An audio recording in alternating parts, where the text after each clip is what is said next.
This episode is brought to you by Udemy. Leaders face challenges every single day, evolving workplace culture, closing skills gap, and let's not forget about the global recession nipping at our collective heels. That's why Udemy Business is bringing you a new podcast called Leading Up. Hear fresh perspectives and insights from business and leadership experts. Every episode is short, only 20 minutes, and shares inspiration, advice, and research to help you work, lead, and live differently. Host Alan Todd has seen firsthand how these challenges can drive creativity, exciting business outcomes, and an inventive spirit. Listen to Leading Up on your favorite podcasting app or follow Leading Up so you never miss an opportunity to move business forward. Warning. This podcast is about the realities of working in people operations. This is not a stuck-up, PC, compliance-based, or employment law podcast about stuffy, outdated HR practices. Shit will get real here, and we assume no responsibility. No one reads a cover letter. It is all the exact same template. Everyone uses the exact same format. They just change those 4 words. It is such an useless piece of administrative homework. Those LinkedIn messages you can send when you apply to a job, Yes, everyone just sends yes. the same boilerplate message.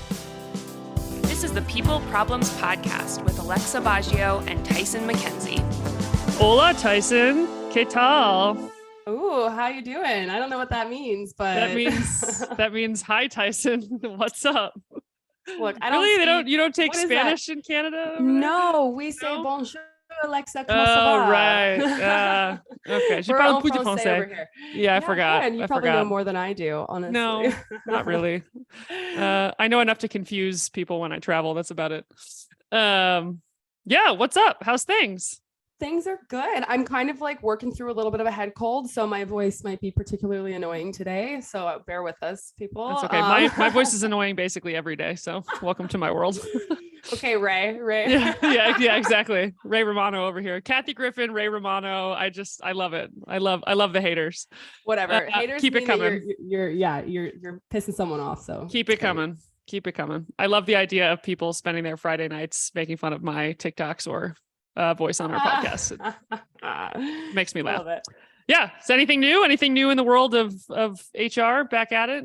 Headed into the end of the year? Yeah, just like everyone else right now, I'm just trudging through Q4 stuff. It's like we don't do anything all year, and then all of a sudden it's like, hey, maybe we should like catch up on all the things. All the things. So it's just working through a lot of that, and it's so funny. Like I joke all the time about things like annual enrollment and like how I like don't have like any information on these types of things, and like oftentimes like we're going through it just at the same time as everybody else, and like HR business partners don't really know anything about benefits no more than the next person. So there's like a lot of that happening, and then like on top of that you've got like your surveys, your reviews, your comp, everybody's like thinking about salaries and stuff like that. So anyways, it's all the things. It's a lot of fun. I love Q4. We used to call it Fall Fury. It's such a shit show. Company. I like We called that. it Fall Fury, and then we all Yeah. got our hands slapped, so we couldn't say that anymore. But to be fair, like it is a complete shit show, especially, and It I'm not is. sure it's as bad in Canada, but like in the States, open enrollment for benefits is a fucking nightmare. Like it just, I don't know why we're still doing it this way, but like, because everything in the United States is based around the healthcare system, which is a whole nother ball of wax we don't have enough time or alcohol to talk about today. But yeah, it seems a little insane that like, it's like, hey, I need to shove a bunch of information down your throat about benefits so that you don't fuck up your enrollment for January 1 when your healthcare restarts. But also let me give you a bunch of feedback, get a bunch of feedback from you, and like do all this like other holiday nonsense to try to like engage you at the same time. It's like, why do we do this to ourselves? It's wild. It's Yeah, wild. the HR calendar is a crazy thing. I just like want an HR calendar. That's like my goal right now in like my own life, is like making an HR calendar that can be like followed and repeatable. But very quickly on the point of like healthcare, I'm going to make a commitment on air right now so that Oh, people boy. can do some homework. Okay. So Okay. in the new year, we are going to review the movie The Good Nurse from an Okay. HR perspective. Okay. Can't So wait. everybody, it's on Netflix. It's like 8 hours long. So I'm giving you all ample notice so you can put in the time and watch it. And then we're going to talk This is about it news on- to on me the too, pod. kids. So It is news, but you got to watch it. And then I've we're just gonna been talk given about it. I've been voluntold I have to watch The Good Yeah. Nurse. I just gave everyone good homework. Hey, it's a good movie. It's Aronofsky or whatever is the director. So Cool. he did like Black Swan and all that. So it's a good All movie, right. and it like really makes your head spin. So there we go. Commitment. All right. Done. Cool. All right. Well, we have some other commitments I need to make here before we get too far into this, which is Have you joined the People Ops Society yet, or POPS as we call it? POPS is our community of people ops and HR professionals and listeners of the show. Join our community to use the forum for peer feedback, download awesome resources written by your peers, connect with thought leaders in HR and benefit space, and get access to free courses all included. Use the code PeopleProblems at peopleopsociety.com for 20% off your membership today. Again, that's the code PeopleProblems at peopleopsociety.com. Without further ado, I will just transition us to bring back by popular demand our guest today, Daniel Space, who is a director HRBP in the tech space and the HR social media mogul behind @Dan from HR on TikTok. And as I like to say, the spiciest guy on LinkedIn. Welcome back, Daniel. How you doing? Welcome back. Hello, thank you. I love those introductions. I wish everyone could start like this. Like, what a great way to start my workday. Yeah, podcasting is better than caffeine. You're just like on, just God, incredible. Thank you so much. I'll just announce you like this is Daniel from House HR, like, like when you enter the room. Yeah. Awesome. How have you been, Daniel? What's going on in your world? What are you jazzed about right now? Oh man, New York City salary transparency went into effect yesterday, and everyone had a collective yes. meltdown. It was so fun. Yes. Both between I think a lot of companies did the right thing. And I was consulting with a few companies over this year to make sure that they had everything done and ready. But I think especially on LinkedIn, and people have made a lot of TikTok videos on it saying, this is ridiculous. This range is like 120 to 160. That's not, I'm like, you have no compensation information. That's actually a small range. Yeah. And just wanted to remind everyone, this is the second day it came out. There's going to be that Citibank thing that is going kind of viral, that one of their roles says $0 to $2 million as their range. Just so that people know, first and foremost, let's just tell them what the transparency law is that went into effect, and then maybe what you consider, Daniel, to be the quote unquote right thing. Okay. So it was originally supposed to be May 1st. It got pushed November 1st. So now right. All active job postings to roles that are based in New York City or roles that have been approved to work in New York City remotely have to have a good faith salary range on the job description. Yes. This includes all salary, non-salaried, exempt, non-exempt, part-time, volunteer, or not volunteer, but part-time, all types have to have a salary range.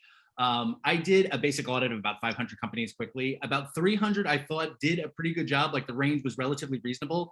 I found a few outliers, but I understood why they were outliers, because they're companies that usually don't have a level set until they interview.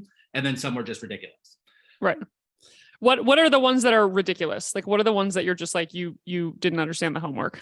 So so I can't confirm if it's true or not. This has just been all in the recruiter and HR things that have gone viral. Morning Social is a newsletter that I follow from Morning Brew, and they also captured it, where it looks like there's an ad from Citibank that says the range is $0 to $2 million.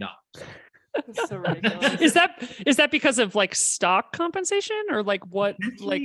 Yeah, but so the thing is, with the salary transparency only affects your salary. It doesn't touch bonus or equity or commission. Right. Well, I was going to say, is it a sales commission? I can't find what the role is supposed to be. It's not commission based. That's weird. Those are the questions I'm asking. I'm can someone send me the ad itself and not the screenshot that's going around? Because I can't. Yeah. What is it usually like 20, give or take, plus or minus 30% is usually a solid range? I would say that's even a little small. What I normally see is up to 15% is what I see based this graph on how high the level is, how many experience it is, and then what job family it is. Sorry, up to 50 or 15? 50. 50. Yeah, that's a lot. And there are a few large companies, especially within the tech space, that when they interview you, they don't know what level you're going to be yet. They utilize the interview as a way to figure it out. Right. So there were a few where I understood it, but those are the sort of things you're just very privileged with by understanding and working in that space. But people are that's absolutely absurd. This is not transparency. Down with the companies. And I'm it is day 2. Everybody calm down. They will also, get there. But also, this is the thing I think is really important for you to mention, Daniel, as someone who's well versed in this, is there are instances where companies are hiring. It adjusts as they learn the candidate, right? It's not, and especially in startups, especially in fast moving companies, those comp ranges are changing all the time. If they even have a system to do it, structured, if they've even put that in place yet, right? So I think it's for some people to remember, hey, this is giving transparency to the candidate, that if they're saying the range is 120 to 160 and you're being offered 85, there's a red flag. Absolutely. But and you should be able to take action based on that as a candidate. But at the same time, it is not sitting here and guaranteeing you anything, because your experience, your level, your et cetera, is all going to be taken into account before you are placed in that role. And so like everyone has to remember that like it is not perfect, but it is better than zero. It's right? a data point. That's Exactly. And it tells you start. Exactly. And it tells you where you fall within. Like, let's also not forget, as I like to remind listeners all the time, like labor and hiring is a market. Like it's still a market, regardless of if they put a price tag on it or not, or they change the range, or the range is tight or the range is wide. Like it's still a market for labor and skills. So it's going to be somewhat fluid. But it's better than not having any idea or any transparency. So yeah, and people, I'm actually shocked. Like people really don't know like what they should be making and what they should be asking for. Like since being back at work, like I'm having this conversation a lot, and people are like, I don't even know ballpark like what I should be asking for. Like this last couple of years has resulted in so much, hyper growth, salaries went through the roof, but now we're in a position where it's like, we're kind of like cutting back, maybe like tightening the purse strings. So it's like, should I be asking for more? Like, is, my job valued the same amount as it was even just months ago, given like the changes in like the economy and that sort of thing? And like, should I just be happy to be here that sort of like questioning is coming up. I'm very interested to see what happens in New York. The Pay Transparency Act in Ontario comes up every time we have like liberal governments, and then conservatives come in and like crush it. So we've had that like dangled in front of us a few times, and we've been like scattering as HR people to like get ready for pay transparency, and then it never comes to fruition because their government changes and the whole thing gets crushed. But yeah, I'm interested to see like how it works in New York, one of our like highest paid states, I imagine.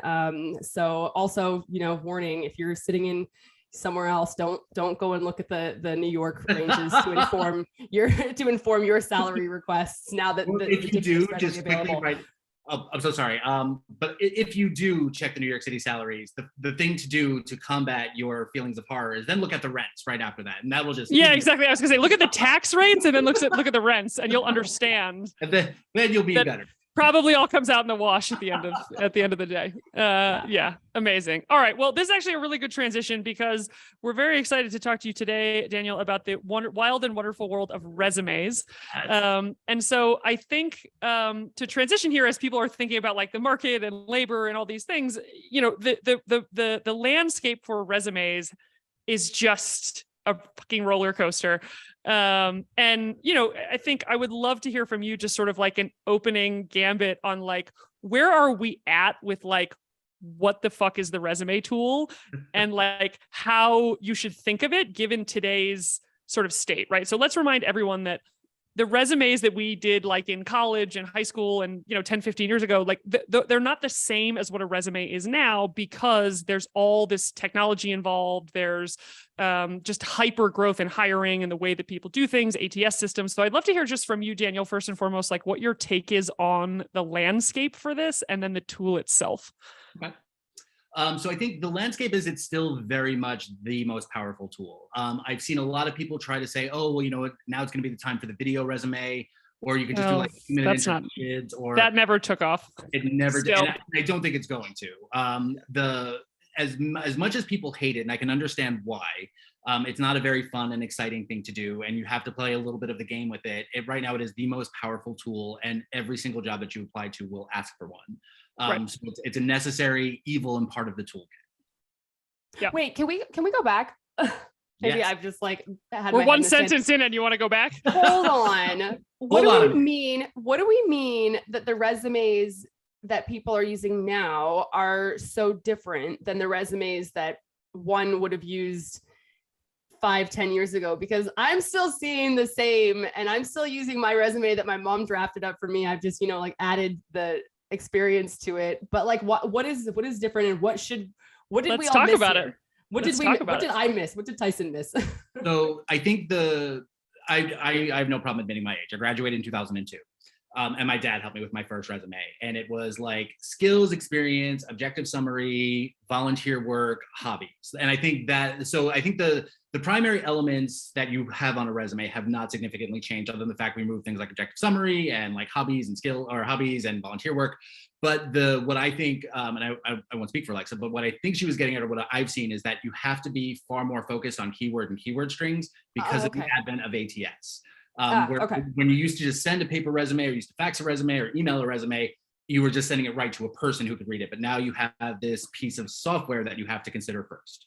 Exactly. Okay, so still same old resume, just, you got to make sure you're catching the keywords in your descriptions. Right. And some of the sort of, I think, maybe historical flexibilities or like stylistic things that people used to be able to be more flexible with are not ATS and system friendly. So, for example, hobbies, formatting, graphic design of your resume, multi-page resumes, which I've never been a fan of, but or CVs, as the academic world used to call. Like, it's in academia, it's like perfectly normal to have like a 4-page long resume because it has all your publications and all, and like there are some changes to the way that you would accept someone's format if you were hiring for a certain role. And now a lot of technology has, in a weird way, kind of like annihilated some of that. But just take, for example, LinkedIn resumes. So for example, and we can talk about all the annoying things that people get up in arms about resumes in a second, like where to put your objective summary and what it should say, and should you even have one. But you will take what appears to be, if you were sent a Word doc or a PDF, a resume that looks good, is written well, all these things, and then you translate it into that automatic LinkedIn like resume reader, and it comes out looking like shit and stuff gets missed. And so what you wind up getting as the person who is hiring is, I had a role recently where I think we got 275 resumes in less than 24 hours for a role that was like fairly specific. A lot of which is just sort of crap, as you learn when you do enough of these things like, LinkedIn hiring. You realize that a lot of that's just not going to be very good, but you start to see when it's pulling in the data from those documents and from those resumes that it's like Swiss cheese. And so you have to actually like look at the format and then like Word versus PDF. Anyway, I'll leave it to Daniel to sort of jump in on these things now, but it's not like the flexibility and some of the like stylistic graces I think we used to have when resumes were like a thing a human read and overlooked every time, have sort of been like sliced and diced thanks to all this tech. And I think that's a great point. And I make some TikTok content about it. And I feel especially bad for graphic designers or art directors or people in the creative space, because they use the resume as a way to showcase that. And I always say, you can have 2 resumes. One can be your vision and how creative you want to be, and you can use different colors and fun boxes and those little icons and those fun little graphs that make you seem like you're playing a video game. You're like, I'm a level 6 for negotiation, I'm a level 7 at employee relations. But if you have an email address, you can send that, because that's just going directly to a person. But if you're uploading it through an ATS, what the ATS does, it just scans things and takes pictures, and it does not do a good job of translating boxes, of translating graphics. In some cases, if you use like if one person I saw used a graphic box for each one of their professional summaries, and the ATS had blacked it all out. So nice. Now you have a recruiter who has 300 applications. They're not even seeing yours, and they're not interested in writing. Right. They're literally just going to take that resume and be like, it's not worth. I've got so many of them. I'm going to throw the one with the black boxes out. Like, I just have to. I have to skim. I have to go through these. Yeah. But hold on. I haven't applied for a job for a while, but when you do, you upload your resume, and then the next thing you do is you type your resume out into the little boxes. Does that not, like, for the most part, like, that's what I've experienced, at least. So I personally hate that feature because it never does a good job of it. Like, and so I've gotten to a point where I get really aggravated on behalf of job seekers, especially because I was just doing interviewing myself. Like, okay, I found this job, I want to apply to it. Okay, great. Now I have to fill out 45 minutes of who are you, what are you from, voluntarily self-identify, what are you interested in, what's your education, what's your work experience? Okay, now upload your resume. Now I have to upload my resume. And then it goes through the resume filter and it's like, okay, can you look at this? I'm like, okay, so you put my jobs as my education, nothing. Oh, yeah. All the dates are screwed up. But the thing that upsets me is all of this is in my LinkedIn. You can easily find everything that you need from my LinkedIn or from my resume. So what I've actually started to see is that companies that have not made their user interface far more easy and far more accessible, you just upload a resume and you don't have to worry about doing anything afterwards, are getting a lot better candidates. I literally just read resumes, and if I think there's anything there, I literally just go to their LinkedIn profile. And if there's something like a designer, I just go to their website. I'm like, I don't just screw all of this. Like, I'm just going to go to like the best asset I have that tells the most complete story, which is usually at this point someone's LinkedIn profile or someone's resume website, where like they get to tell me the story the way they want to. Right. But that only works if the ATS system picks up the link correctly, which also sometimes doesn't happen. So, okay. And we're not including cover letters anymore. Oh my God. Don't get me started. Daniel, how do we feel about cover? No, please. We How do really we want to feel get you about cover started. letters? That's literally the I point hate of this. To whom it may concern. So I don't know if you saw, but I was featured in Daily Dot because one of my videos went viral, and it was about thank you notes. But in that video, I spoke about thank you notes are the most useless element of the recruiting, the whole recruiting exchange, aside from cover letters, which are just as almost useless. There are very notable exceptions. I think I helped a number of teachers translate their experience from going into education and turning into instructional designers or project managers in ed tech, and using a cover letter is a great way to introduce yourself for a large scale career change or an industry change. But other than that, and you could probably attest to this, if you read resumes, no one reads a cover letter. It is all the exact same template. Everyone uses the exact same format. They just change those 4 words. It is such an useless piece of administrative homework. And what I started it's the same way I feel about those LinkedIn messages you can send when you apply to a job. Yes, Everyone just sends the same boilerplate message. Like, And it's the same thing. I did a video that also went quasi viral about that. That was like, don't send me that thing. Like, don't send me the boilerplate shit, because I don't read it, and all it tells me is that you clicked a button that everybody else clicked, not that you put any time into this. Like, and cover letters are the opposite, because people put time into them. The first one, like the template. The first one they built, and then after that, right? Yeah, after that they just changed the seven blackened words just for, based on whatever the rule is. Yeah, exactly. And it's funny because I wonder if you think there is, like, just to go back to a world where we were doing cover letters and people were taking them seriously, and they were coming with a human who read them with the human who read the same resume. Like, what was the real benefit of those, or where do you think the like core intent of that was? And is there something to be kept from that prior, prehistoric, I don't know what the word is, like, it's almost like a habit, right? Like, that was like a career habit that we had, that everyone had to submit a cover letter. But like, where was the good in that? And is there anything to take from that? I don't think there was, because I think what the value that a cover letter brings is that it introduced you to a potential employer. So before the time there were even resumes, people would write letters of interest after they saw a want ad and saying, "Hey, I saw your ad in the Post for a Gal Friday," or like a newspaper handler, all these like 30 and 40, 1940 positions, and you would send it, just saying, "Hey, I'm interested. Here's my experience. Here's why I think I could bring value to you. I have some experience in this, some experience in this." And that started to then morph into the resume. And then the resume and cover letter became the thing to do together. The cover letter is the letter of introduction, and then your resume. Right. All of that changed with like the digital transformation of recruiting and job boards like Monster and Career Builder, where all of a sudden everyone could apply to jobs. And all of a sudden, especially like starting 2005 to 2006, every new generation just dumped so many more people into the workforce.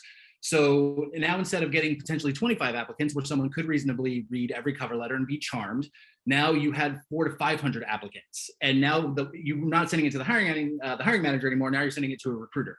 And now there's LinkedIn that gives you the opportunity to talk about who you are and what you like and the things that you've done, so that at this point, the information you're going to get on a cover letter, you can easily find by reading the resume and reading a LinkedIn. So why this extra piece of homework, especially because most recruiters just skip them. Okay, I'm going to be devil's advocate here for a second. Do it. Because I'm finding less and less value out of, like, when I'm like looking at resumes, I am so bored. I can't even like read one sentence of them. I'm like, everybody's the exact same. Everybody has the same university degree. Everybody has the same amount of experience. What I find would be valuable use of the cover letter is when I have someone, and again, like whether this is a cover letter or not, but what I want this person to do is say, this is why I'm interested in you as a company. This is why I'm interested in the company. This is why I'm interested in this specific role. I can look at their resume that's literally a cookie cutter of every other single resume and be like, okay, yeah, they've got like the bare bones, whatever. But like, if someone can say to me, like, this is why I'm right for your company, this is why I'm right for this role specifically, I do see value in that. Like, again, if it's done right, and if that's like the request, I think that there are some companies that put in their little ads that like you should like write a letter of interest or like why you're interested in coming, that sort of thing. I think that if they are read and like reflected upon, I think that that can really be interesting. Like, I still love the question, why do you want to work here? Now, the answer is not because of the culture. That's not the answer. But there are really well thoughtful answers that can, you know, really indicate whether or not you're going to work out here or not.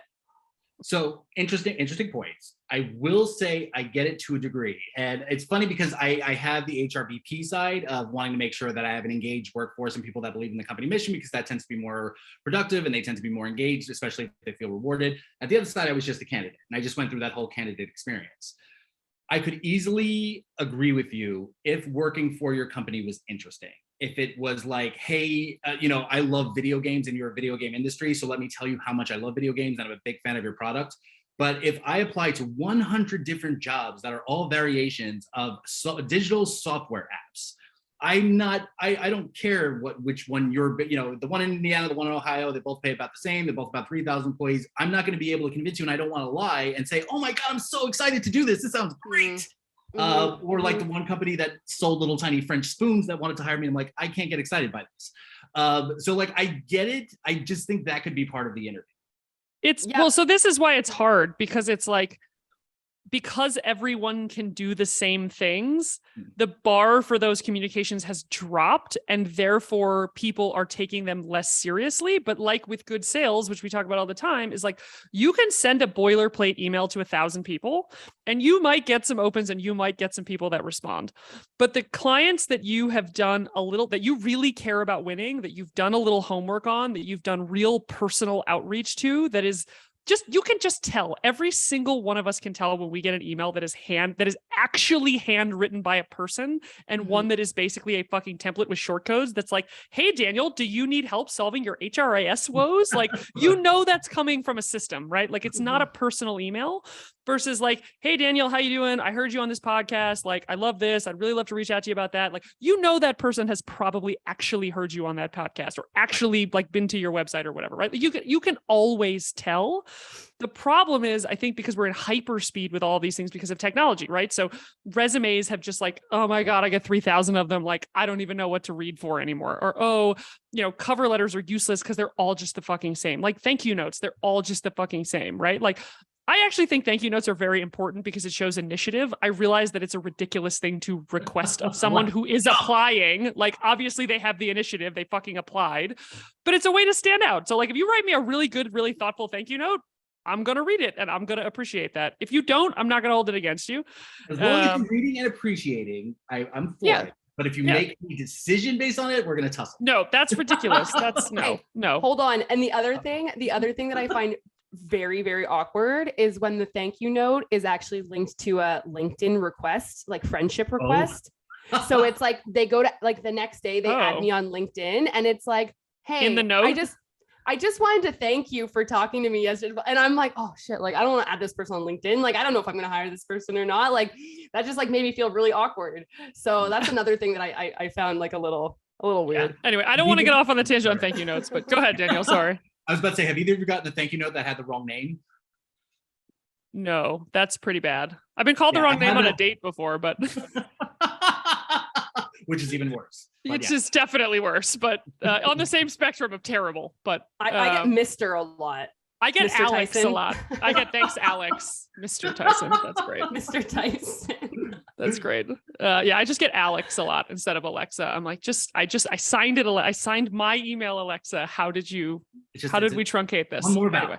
Yeah. No, I think, yeah. So let's talk really quickly for some tangible stuff for the listeners. Like, what are some of the, like, given everything you know to be true right now, Daniel, given your recent experience going through this personally, like, what are some of the like must do's and must don'ts here for resume construction? Yes. Okay.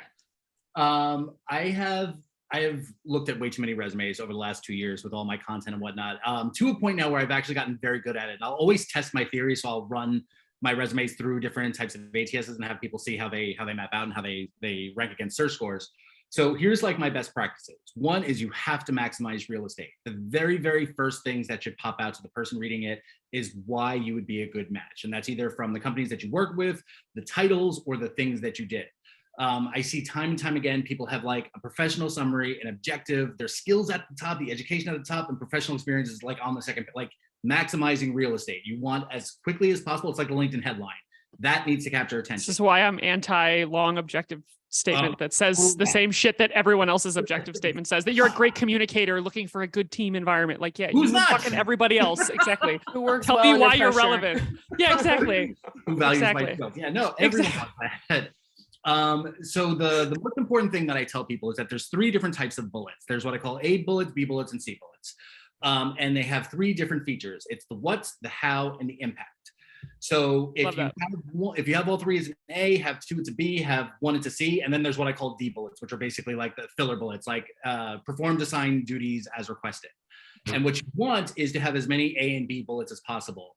And I feel that telling people that gets them out of the perspective of, okay, I manage social media marketing for this company. Okay. Right. So, and please. And A and B bullets are, again, just for people one more time. So how, impact.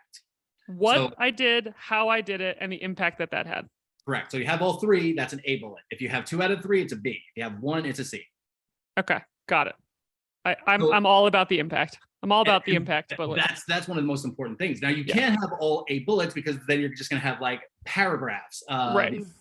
But like the difference between I manage social media for this company versus utilizing 4 different social medias, put together a strategy that increased conversion 18%, increased following by 23% year over year. Like those are impact. It shows what you did, Yeah. how you did it, and what the result was. Yeah, I like the how, I think, even more than the impact, because like, you know what, sometimes shit hits the fan and like, you know, things don't work out or whatever, but like the how you did it really shows me that you can like think strategically or like in a creative out of the box way, especially like when I'm thinking about like hiring HR people. Like, look, sister knows that things don't always work out, okay? Like it happens, but you know, the way that you did it and handled it is like super important.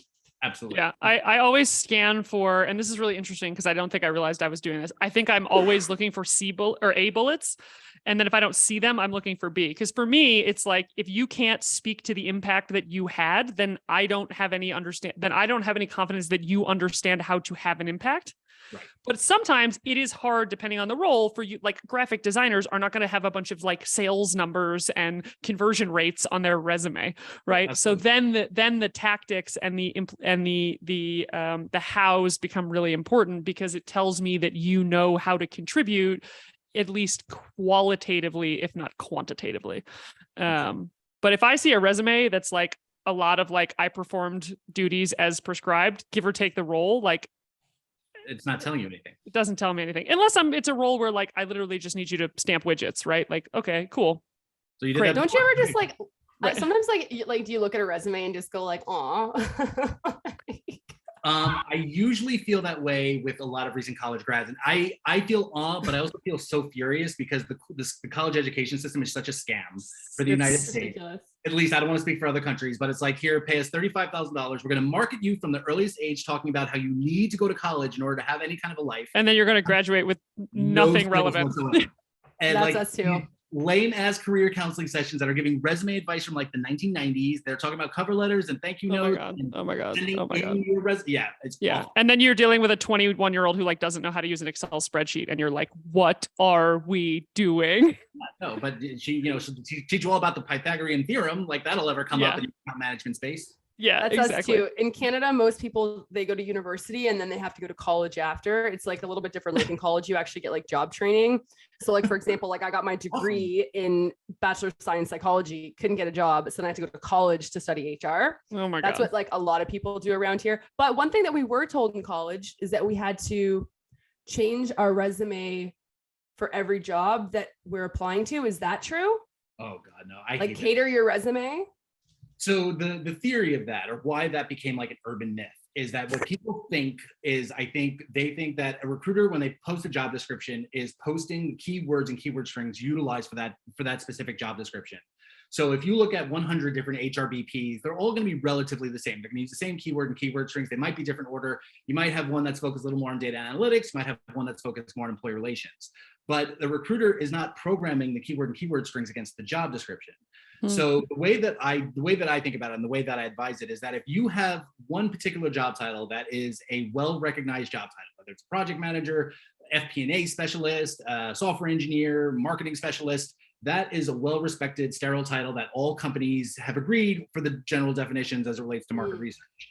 If that is what your job is, you do not need a different resume for each one. But what I do recommend is that people that, especially like for smaller companies, like if your role was like half operations manager, half executive assistant, or half project manager, half administrative assistant, then it's good to have one resume for both, one that highlights the project management, one that highlights the admin. But to tailor your resume for every job description is such a huge waste of time. You should take a pottery class. It's true, because it's not like put it in your hobby section.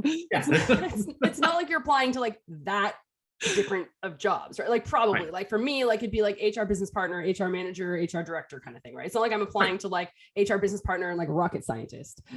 So like, you know, it doesn't make sense. You'd have to cater your resumes. Exactly. Well, the goal, and again, let's go back to the goal. And I think to wrap up your like sort of dues here, Daniel, like the goal here is to be able to be seen quickly as relevant with enough color and curiosity by the recruiter to get flagged. Like that's like your resume is not going to tell your life story perfectly. It is not. And by making some of these decisions, you are going to rule out visibility to other things, right? It's like you can't do anything on a resume without a pro and a con, because it's all a trade-off. You've got a limited amount of real estate, especially with ATS systems. They're only going to pull so many things.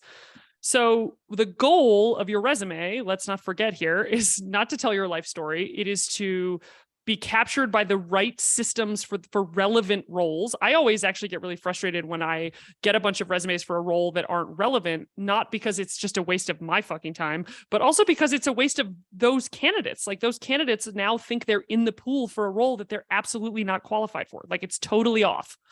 But the goal of your resume is to be seen, to get flagged in the right pools for the right roles, to be seen as having like the most relevant and sort of, I think, well-articulated history of titles. Like I can very quickly get a snapshot of your story. And then 3, be sort of like, you know, meet all the sort of like professional, interesting, personal boxes that someone is like, I want to have a conversation with you. Right. Like that's kind of all you can ask for in 1 to 2 pages of PDF, 10-point font. Yeah. And that's so like, don't overcomplicate it. No, I totally agree. I think that's the right thing. Yeah. What kind of things make you interesting though? Like what kind of things like you said, like, you know, people want to have a conversation with you. Like what little tidbits could people throw on there? Go ahead, Dan. For me, and especially for other HRBPs, I find one of our biggest weaknesses is that we don't use data and analytics enough. So I think I've gotten a lot of really nice movement, especially as I was recently looking. There was not one person out of all the interviews I had that said, these are some really impressive analytics. I've never seen this before. Not only was I doing attrition reporting, but like an increase in engagement and an increase in workforce percentage, some compensation modeling that we had done for machine learners and Spotify. So, and I think like when I see other HRBP resumes, in many cases, it's heavy employee relations. It's like high level org design, helping drive a talent strategy, but to really put actionable numbers led to so many great conversations in the interview of just like, how do you know that you increased engagement 28% by this new job family matrix for tech research, that sort of thing.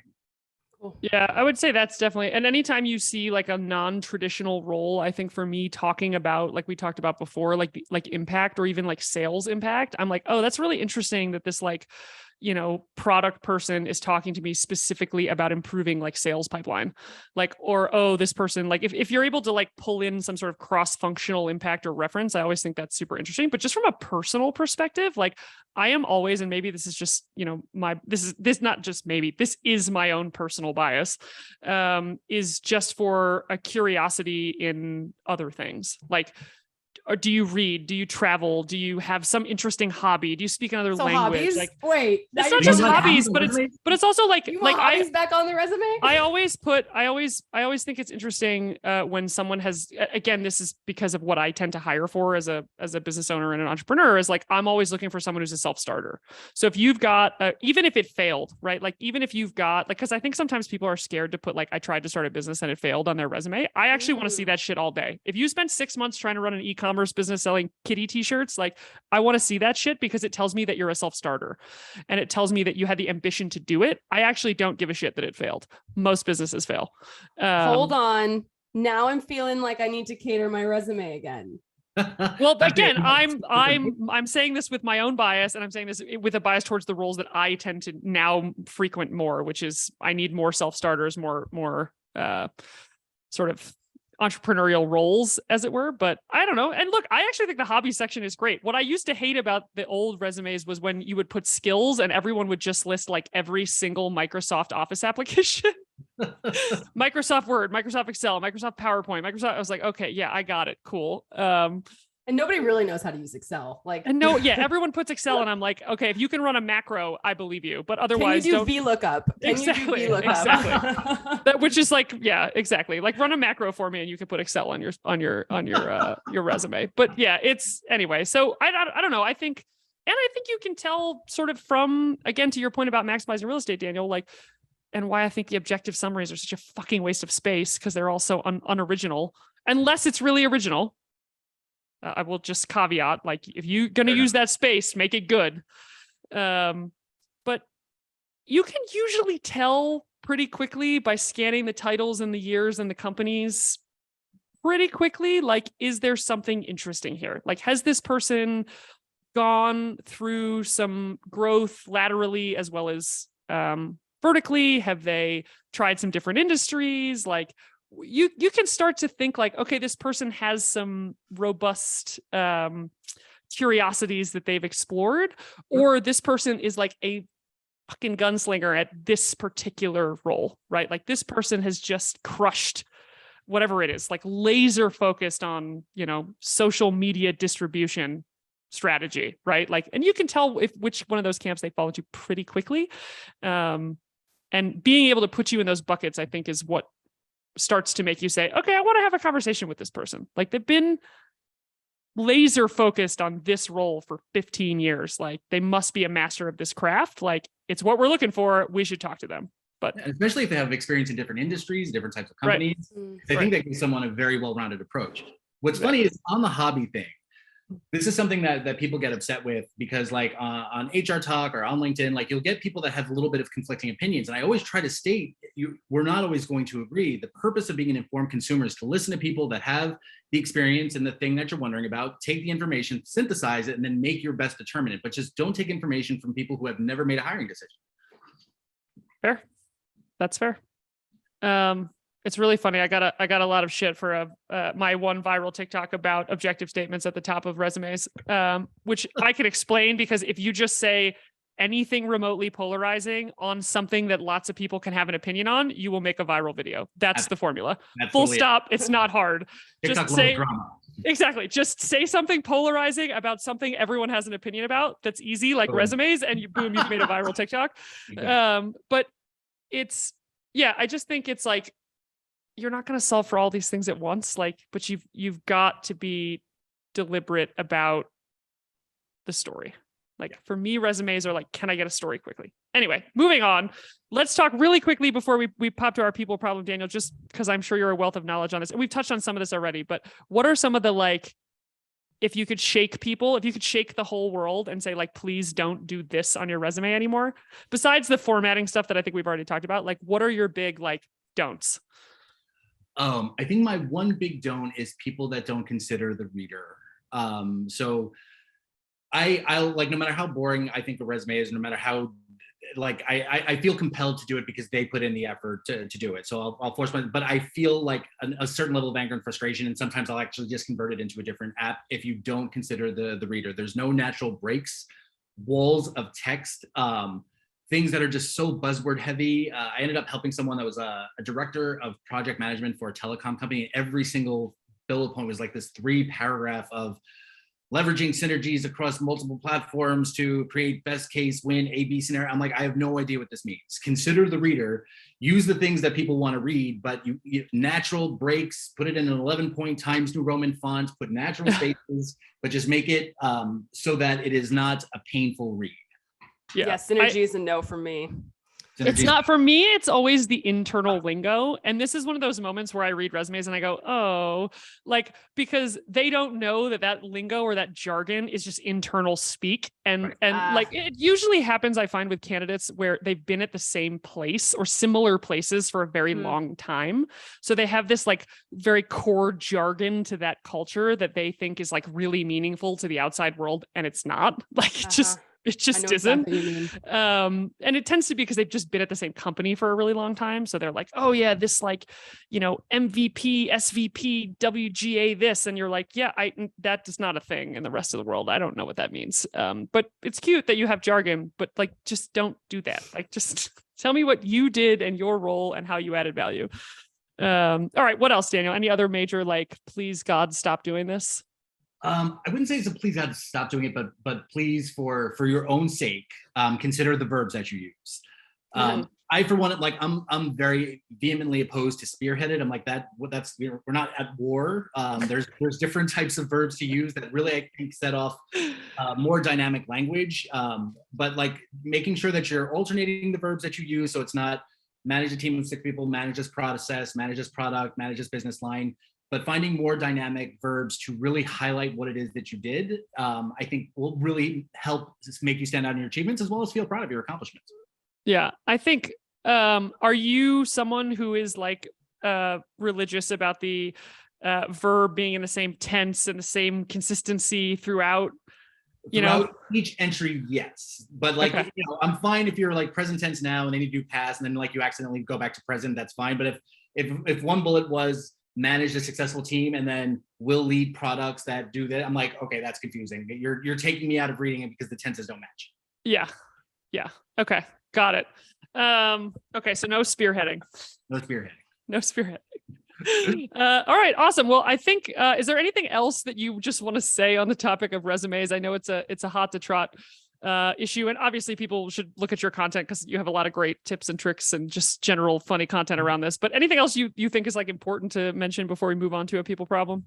I'm just going to say everyone has my empathy, because this is not something that's taught, and this is not something that is not universal. Every industry is different, and most of us, I think, learn from our parents when we graduate from college, and then we learn from our boss, and all we're getting is this amalgamation of different tips and tricks. But so everyone has my empathy, because if you're not good at writing a resume, it's not your fault. How could you be good at something that no one ever taught you how to do successfully? So just being gentle with yourself, I think, is a really good thing to do. Yeah, it's a little like interviewing. It's an imperfect tool. Absolutely. And good recruiters know that, and good ATS systems do their best, but you're not ever going to be perfect at all of these things. Exactly.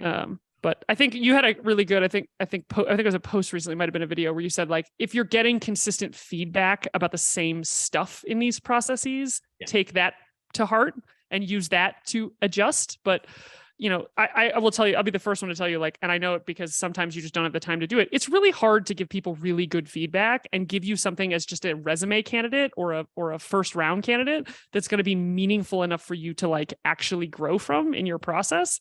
Most people are just giving you pretty generic feedback to like tell you didn't make it to the next round. So don't take that shit personally. And I agree. So just to clarify, the feedback I was talking about was that, so I totally agree 100%. I don't think candidates should look for feedback if they get rejected, especially if it's after 1 or 2 interviews, because there's not enough relationship to really give good feedback. But rather the interview process itself tends to give feedback based on where it is that you consistently see your stuff getting dropped from. Exactly. Which I think is the really important part to focus on, that like, it's not just about this company or that company or, oh, this person said these words in this email afterwards. Like usually you're just getting like a generic, hey, we really liked you, but it's not a fit. Yeah. Unless you're noticing, to your point, I seem to be losing this with the senior manager every time. Or, hey, I seem to be getting to, the final round with another candidate, and it comes, we have a conversation about compensation, and then I'm not chosen, right? Or like there's little things you could pick up on if you like look hard enough. But yeah, I would say keep it macro when you're just like judging yourself, because it's a fucking black box. Let's be serious on both sides. Hold on. Speaking of judging, I had to pull up my resume because now that I'm like hearing these things, I'm feeling a little self-conscious, and like, look, I haven't pulled this. I'm dusting it off. Okay. But like, you're going to love this. Under me being a human resources business partner, develop and implement HR related projects and participate on special projects. very, very clear. And what an Did you just use the word projects like 4 times? I just heard projects a lot. Okay. Wait. Maintain effective working relationships with internal clients. Great. Provides strategic guidance and develops applicable action plans on HR related Sounds like you're writing a term paper. Who hired me? Come on now. Oh man. Well, You sound like you'd be a blast at the holiday party. I feel like, look, if your resume is not that great, you're with me. Like we have some work to do in this area, but don't feel upset if you're listening to this and reading your resume and thinking like, oh shit. They're tough. They are tough. They're an imperfect tool. Like if they're just one tool, they're imperfect. They're a major tool, but they're hard. Man, this is just making me cringe. All right, let's move on. All right. What is our people problem today, Tyson? Let's bring this home. All right, people problem. Are companies still short-staffed or are we in a hiring freeze? What the hell's the deal here? Where are we at, Daniel? So I think I just have to be clear. Anytime I think we use a cohort like companies, it just sets up failure. Because if you were to present to me companies in video games, car companies, and tech companies, I would give you 3 very, very different responses. Thank you for reintroducing nuance to the world. Yes. Nuance and context is everything. So what I actually just made a TikTok video about this, that everyone is saying this job market is so hot, job market is so bad, I can't get anything right now. Companies are hiring, but they have a never before seen competitive pool because everyone wants remote. Meanwhile, if you go to roles that are either full office or even hybrid, they're desperately looking for people. So I think the problem is everyone got so comfortable working for remote and people do not want to go back to office. And I empathize and I totally sympathize with it. But the openings that I see consistently posted where I'm seeing them try to promote the role on LinkedIn. So they have the promote tags. I'm getting hit up by recruiters saying, do you have anyone in your network? They're looking for people, but it does mandate at least 1 day a week in the office. Yeah. And I think it's interesting to remember, and to your point, it's all about nuance here because the economy is not all or nothing. The labor market is not all or nothing. In fact, what tends to happen is that one piece of the labor market will get hurt, and then there is another piece of the labor market that is picking up some of the slack, or there's some macroeconomic influence that is causing different labor dynamics and market dynamics in different parts of the labor market, right? So for example, you could have a surge in American manufacturing jobs right now, which I actually think is true in a way based on everything I know. And then you have an incredible overabundance of tech talent flooding the market because a bunch of major Silicon Valley tech startups have just laid off, including Twitter, like a ton of people because of the recession that they see is coming and stock prices are dropping and blah, blah, blah, right? So all of a sudden you've got all of these people in tech that are struggling to get a job and people in the, certain sub parts of the, manufacturing industry that are like, this job market is incredible. Like, I'm getting hit up left, right, and center by recruiters. So it's not all or nothing. It is totally determined on where you fall in the labor market, and supply and demand, right? So, I'm sure the tech market is tightening, like full stop. It is not what it was the last 2 years where you could go and ask for double your salary and hop around all day with a remote job, on Mars and extra benefits that your peers didn't get. Like that shit is over in tech right now. It is going the other direction. But 3 tech companies announced layoffs this morning. Stripe announced it, Hootsuite announced it, and then one other, the real estate tech company. But yeah, to exactly your Zillow point, or whoever, yeah. The party in tech is over. I think even Apple announced hiring freeze. Yeah, the stock market's getting crushed. So like that's what happens. Like when the stock market gets hit, like these big companies tighten because they have to preserve shareholder value and dividends. Like, but again, that's not so just the way that giant public tech companies operate is also different than I'm sure there are a bunch of growth level startups right now that had been struggling to compete for the last 2 years that are like, I still see a clear way through this. The recession is not going to hit me. I'm not a public company.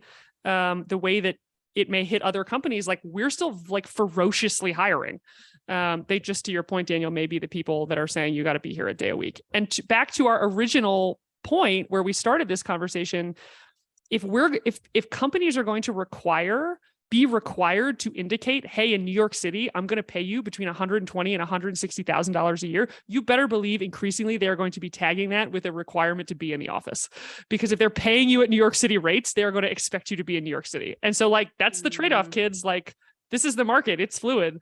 But I don't think it's all or nothing. I don't think it's a shortage or I think tech's just getting crushed right now, which is headlines. Like tech and makes that's what you hear in the news. I was just Exactly. gonna say it's big headlines. It's a hot topic. Like, look, Yeah. this isn't the first time like tech is like, you know, struggled. Like it happens in waves. Like these things happen. I think it's just like a little uncomfortable right now because people like see that, like we said, the headlines. It's really shocking for some of these companies, especially like Facebook. You know, those things I think are concerning for people. But you know, I still am getting hit up by recruiters left and right and center. I feel like HR is alive and well and like doing really strong. I think people need HR now more than ever, even like continuing through this. You know, someone's got to do all these Yeah, it's just like sales roles. Like salespeople never want for a job in regardless, you know, like good salespeople are always in high demand regardless of the labor market. You know, it's and that's something I think people should consider as they get, you know, a little uncomfortable or they like really need to be remote all the time. It's like, well, you're going to have to be flexible depending on what your skill set is and where you fall in the labor market, because it just depends. So yeah, so brush up those resumes, folks. Especially me, I have some homework. Not that Spearhead your resume efforts. I just, oh man, this is comical. That's I funny. love it. All right, Daniel. A whole people episode like dedicated to reading our resumes. Yeah. Oh my God. I don't even know if I could find one of my old ones right now. I'm sure I it'd had be to dig. I equally had as to good. dig. I'm sure it would be a treat for everyone if So I did. funny. All right, Daniel. If people like what you have to say, where can they find you?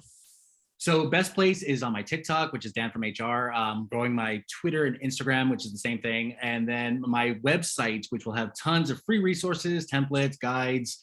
I'm linking some of my videos, is almost out of beta testing. So danfromhr.com. Favorite it by December 1st. It should be live, but Amazing. Generally TikTok is the best place to find me. I love it. All right, Dan from HR. You're an absolute pleasure to have on as a guest. I hope we will have you back. Thank you for sharing your resume knowledge. And Thank you so much. Yeah. Thank you. All right. Talk Thank you soon. both. Bye.